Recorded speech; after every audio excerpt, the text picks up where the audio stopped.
तभी स्टूडेंट है, आप सभी स्टूडेंट को बताना चाहता हूं कि अभी रिसेंट में जो है टीचर भर्ती बहुत ज़्यादा आप लोगों के लिए आ रहा है। तो इस संबंध में आप लोगों को बताना चाहता हूं कि छत्तीसगढ़ में शिक्षक भर्ती 2022-23 में सबसे बड़ी भर्ती आप लोगों के लिए निकल कर आया है। वो भर्ती है आपका प्रयोगशाला शिक्षक की। तो टीचर भर्ती परीक्षा के लिए एलिजिबिलिटी क्राइटेरिया क्या है, शैक्षणिक योग्यता क्या होना चाहिए, और आप में से हर एक स्टूडेंट का ये डाउट रहता है कि हम जो है बीएड के लास्ट ईयर में है या फिर सर हमारा जो है टेट एग्ज़ाम्स क्वालिफाई नहीं है, नहीं हमारा सीटेट क्वालिफाई है, ना ही स्टेट क्वालिफाई है, तो किस तरह से हम इसमें एलिजिबल रहेंगे या फिर नहीं, या फिर कुछ वर्ष का छूट हमें बेनिफिट दिया जाएगा या फिर नहीं दिया जाएगा। आप में से हर एक स्टूडेंट का टीचर भर्ती परीक्षा के बारे में सभी डाउट्स है, वो सभी डाउट क्लियर होगा। और आप सभी को बताना चाहता हूँ कि टीचर वैकेंसी से एग्ज़ाम की प्रिपरेशन करना शुरू कर दीजिए, क्योंकि 10,000 वैकेंसीज आप लोगों के लिए आया और इसके लिए जो है पहले भी नोटिफिकेशन जो है जारी हो चुका है। और इस संबंध में बताना चाहता हूं कि जो 10,000 पोस्ट आप लोगों के लिए आया है वो आपका जो है नवंबर के लास्ट वीक में इसके लिए जो है फॉर्म फिलअप होना स्टार्ट हो जाएगा। क्योंकि अगर कोई भी नोटिफिकेशन आता तो उसमें भरोसा नहीं था, लेकिन जो है मुख्यमंत्री ने स्वयं बोला है कि 10,000 पोस्ट आप लोगों के लिए शिक्षक का भर्ती जो है होना है। तो ठीक इसी प्रकार आप लोगों को बताना चाहता हूँ प्रयोगशाला शिक्षक के बारे में। शैक्षणिक योग्यता, आयु सीमा, सिलेक्शन प्रोसीजर, बुक लिस्ट और सिलेबस और एग्जाम पैटर्न है। क्योंकि किसी भी गवर्नमेंट जॉब वैकेंसी से एग्जाम की प्रिपरेशन आप करते हैं उसमें सबसे ज़्यादा मेन इंपॉर्टेंट रहता है आपका सिलेबस और एग्जाम पैटर्न। यदि आप लोगों को सिलेबस और एग्जाम पैटर्न के बारे में बेसिक से लेकर एडवांस लेवल तक अगर जानकारी नहीं होगा तो आप एग्ज़ाम में बहुत अच्छे से परफॉर्मेंस नहीं कर पाएंगे, आपका एग्ज़ाम जो है क्वालिफाई नहीं हो पाएगा और आपका डाउट्स भी क्लियर नहीं होगा। आप लोगों को बताना चाहता हूँ योग्यता के बारे में।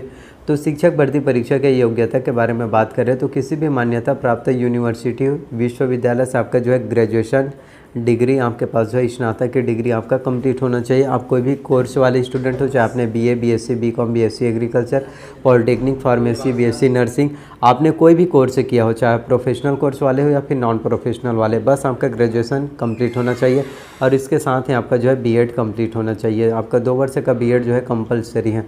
आप ऐसे कई स्टूडेंट होते हैं जो 12वीं के बाद जो है डीएलएड कोर्स करते हैं, लेकिन कई वीडियोस में मैंने आप लोगों को बोला है कि आप जो है डीएलएड मत कीजिए। डीएलएड करने का कोई भी बेनिफिट आपको नहीं मिलता। डीएलएड में आप जो है प्राइमरी टीचर बन सकते हैं और छोटे टीचर आप जो है बन सकते हैं, लेकिन उसमें आपको उतने ज़्यादा प्राथमिकता नहीं दिया जाता। अब आप ऐसे कोई स्टूडेंट होंगे जो सोच रहे होंगे कि सर हमने डीएलएड किया, डीएलएड के बाद हम बीएड कर सकते हैं। तो जब आप डीएलएड के बाद बीएड कर सकते हैं, इससे अच्छा आप बीएड कीजिए, क्योंकि 12वीं के बाद आपका बीएससी बीएड होता है, बीए बीएड होता है। तो जो भी स्टूडेंट जो डीएलएड करने की सोचते हैं वो कभी भी डीएलएड मत कीजिए, बीएड कर लीजिए। तो बीएड है और इसके लिए जो है आपका टेट एग्ज़ाम होना ज़रूरी है। आप ऐसे कई स्टूडेंट सोचते हैं कि हम बीएड कर लेंगे और उसके बाद हम टीचर भर्ती के एलिजिबल हो जाएंगे और हम आसानी से टीचर भर्ती जब फॉर्म फिलअप होगा उस एग्ज़ाम्स को क्वालिफाई करके हम टीचर बन जाएंगे। लेकिन यही आप लोगों की सबसे बड़े प्रॉब्लम रहते हैं। आप ऐसे हर एक स्टूडेंट होते हैं जो एक्साइटमेंट होते हैं शुरू में कोई भी कोर्स करने के लिए, और वो एक्साइटमेंट का होना बहुत ज़्यादा ज़रूरी है। लेकिन आप लोगों को कुछ चीज़ों के बारे में जो है नॉलेज नहीं होता और आप लोग उन चीज़ों के बारे में नॉलेज जानना भी नहीं चाहते। तो आप लोगों को बताना चाहता हूँ यदि आप बीएड करते हैं तो उसके साथ साथ आप जो है टेट एग्ज़ाम्स की टेट एग्ज़ाम क्वालिफाई करने के लिए उसकी प्रिपरेशन कीजिए, चाहे वो आपका सीटेट हो या फिर सीजी टेट एग्ज़ाम्स हो, आप इसकी भी प्रिपरेशन कीजिए। अब आप ये सोचेंगे कि मैं बीएड कर रहा हूँ तो बीएड करूँगा और उसी का प्रिपरेशन बस करूँगा, एग्ज़ाम में अच्छे से परसेंटेज लाऊंगा। तो बीएड में यदि आपका एक एग्री ग्रेड अच्छे से परसेंटेज आ जाता है तो उसका भी कोई भी बेनिफिट आपको देखने को नहीं मिलता है, क्योंकि टीचर भर्ती परीक्षा में सिर्फ आपका 50% आपका होना चाहिए फॉर्म फिलअप करने के लिए। लेकिन जब आप बीएड के साथ साथ टेट एग्ज़ाम की भी प्रिपरेशन करेंगे, जब आपका कंप्लीट हो जाएगा तो टेट हर साल सीटेट का एग्ज़ाम आपका दिसंबर में जो है कंडक्ट होता है। तो जब आपका सीटेट एग्ज़ाम एक बार क्वालिफाई होगा तो ज़िंदगी भर सिर्फ एक ही बार आपको जो है टेट एग्ज़ाम क्वालिफाई करने की ज़रूरत होता है। यदि एक बार आपका सीटेट क्वालिफाई हो जाता है तो आप जो है एग्ज़ाम्स की प्रिपरेशन कर सकते हैं टीचर भर्ती की, और फिर आपका एग्ज़ाम्स क्वालिफाई हो जाएगा। तो अपना ये माइंड सेट से हटा दीजिए कि बीएड के बाद हम टीचर बन जाएंगे। आपको टेट एग्ज़ाम्स क्वालिफाई करना अनिवार्य है, इस बात को समझिए। अब बात कर लेते हैं टीचर भर्ती परीक्षा के सिलेबस और एग्ज़ाम पैटर्न के बारे में। तो आप लोगों को बताना चाहता हूं कि 150 प्रश्न जो है आपके टीचर भर्ती परीक्षा में जो है पूछे जाते हैं। इसमें आपके एग्ज़ाम में आएगा बाल विकास एवं शिक्षा शास्त्र से 30 अंकों का 30 प्रश्न आएगा। हिंदी से आपके एग्ज़ाम में क्वेश्चन पूछे जाते हैं। अब आप ऐसे कई स्टूडेंट होंगे जो सोचते हैं कि हिंदी तो बहुत ही आसान है, हिंदी में हमारा अंक बहुत अच्छे से आ जाएगा, लेकिन आप लोगों को बताना चाहता हूं कि आप जो है हिंदी में एक भी नंबर नहीं ला पाएंगे। हिंदी का जो मुहावरे रहता है, मुहावरे हो गए, लोकोक्तियाँ और अनेकार्थी शब्द, ये इतने ज़्यादा कठिन रहता है कि आप जो है क्वेश्चन को सॉल्व ही नहीं कर पाएंगे। तो आप ये मत सोचना कि जो 10वीं 12वीं में या फिर आपके ग्रेजुएशन में जब आप BA BSc कोई भी कोर्स करते हैं तो इसमें हिंदी का इसमें आंसर लिखना है, ये आपका MCQ क्वेश्चन रहता है। तो हिंदी का पूरा व्याकरण का नॉलेज होना आपको बहुत ज़्यादा ज़रूरी है, जिसमें आपका स्वर, व्यंजन, अक्षर, वर्तनी, संज्ञा, समास, मुहावरे, लोकोक्तियाँ, अपठित गद्यांश, इन सभी से आपके एग्ज़ाम में जो है क्वेश्चन पूछे जाते हैं। तो आप लोगों को संधि, विच्छेद, समास सभी चीज़ों के बारे में डीपली नॉलेज होना चाहिए, तभी आप हिंदी में बहुत अच्छे से अंक ला पाएंगे। क्योंकि जितने ज़्यादा आपके मैथ्स है, रीजनिंग हो गया, इंग्लिश है और आपके जनरल साइंस, GS हैं, उन सभी आपके एग्ज़ाम्स के लिए उतना ही इंपॉर्टेंट है जितने कि हिंदी। तो हिंदी से क्वेश्चन आएगा, साथ ही आपके एग्ज़ाम में जो है टीचर भर्ती परीक्षा में इंग्लिश से भी आता है। इंग्लिश में आपका पूरा ग्रामर आता है। छत्तीसगढ़ में ऐसा कोई भी कंपटीशन एग्ज़ाम्स नहीं होगा जिसमें इंग्लिश से क्वेश्चन नहीं आता। इंग्लिश से आपके एग्ज़ाम में प्रश्न पूछे ही जाते हैं।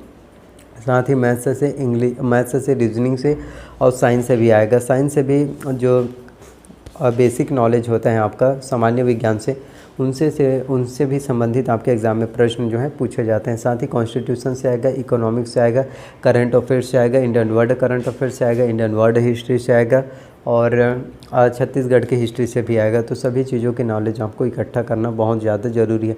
आप कोई भी कोर्स कर रहे हो उसके साथ साथ कम से कम 2-2 घंटे आप जो है कंपटीशन एग्ज़ाम की प्रिपरेशन कीजिए, क्योंकि आप जो भी कोर्स कर रहे हैं उनसे कोई भी बेनिफिट आपको आगे होने वाला नहीं है। क्योंकि बिना कंपटीशन एग्ज़ाम्स क्रैक किया, क्वालिफाई किया, आपको कोई भी गवर्नमेंट जॉब मिलने वाला नहीं है। तो इस बात को समझिए, कोई भी कोर्स कर रहे हैं उसके साथ साथ से प्रिपरेशन करना शुरू कर दीजिए, क्योंकि यही आप लोगों के लिए सही समय है। आयु सीमा की बात करें तो मिनिमम एज लिमिट 21 वर्ष है, मैक्सिमम एज लिमिट 40 वर्ष है। सिलेक्शन प्रोसीजर तो आपका डायरेक्ट सीधी भर्ती है, इसमें कहीं पर भी आपको इंटरव्यू देखने को नहीं मिलेगा। तो जो भी बुक लिस्ट मैंने आपको बताया उन सभी बुक का लिंक आपको डिस्क्रिप्शन में मिल जाएगा, जहां से आप आसानी से परचेस कर सकते हैं, ऑर्डर कर सकते हैं और अपना पढ़ाई कर सकते हैं। और एक चीज़ बोलना चाहता हूं कि ज़रूरी नहीं है कि बड़े बड़े कोचिंग इंस्टीट्यूट में आप पढ़ाई करेंगे, पैसा खर्च करेंगे तभी आप एग्ज़ाम्स को क्वालिफाई कर लेंगे। आप जो है सेल्फ स्टडी भी करेंगे, खुद से मेहनत करेंगे, घर में पढ़ाई करेंगे, फिर भी आप एग्ज़ाम्स को क्वालिफाई कर सकते हैं। बस आपको खुद पर भरोसा होना चाहिए। दुनिया आप पर भरोसा करे या ना करे, इससे आपको कोई फ़र्क नहीं पड़ना चाहिए।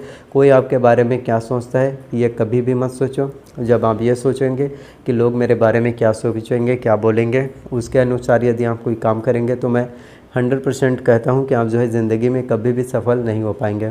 तो आपको जो लगता है आप वो कीजिए, जो भी आपका सपना है उन सपनों को पूरा करने के लिए आगे बढ़िए और अच्छे से मेहनत कीजिए, चाहे आप कोई भी फील्ड में हैं। तो आई होप जितनी भी जानकारी मैंने आप सभी को बताया, सभी जानकारी आप लोगों को पसंद आए। और इसका वैकेंसीज़ की बात करें तो इस CG में न्यू अपकमिंग वैकेंसी है, जल्द ही इस संबंध में जो है नोटिफिकेशन निकल कर आ जाएगा। तो जब भी कोई अपडेट आएगा मैं आप लोगों को बता दूंगा। तो बेल नोटिफिकेशन को ऑन करके रखिए और कोई डाउट्स हो तो कमेंट ज़रूर करना। मिलते हैं नेक्स्ट वीडियो में। इसी तरह से अपना प्यार और अपना सपोर्ट जो है बनाए रखिए। So thank you.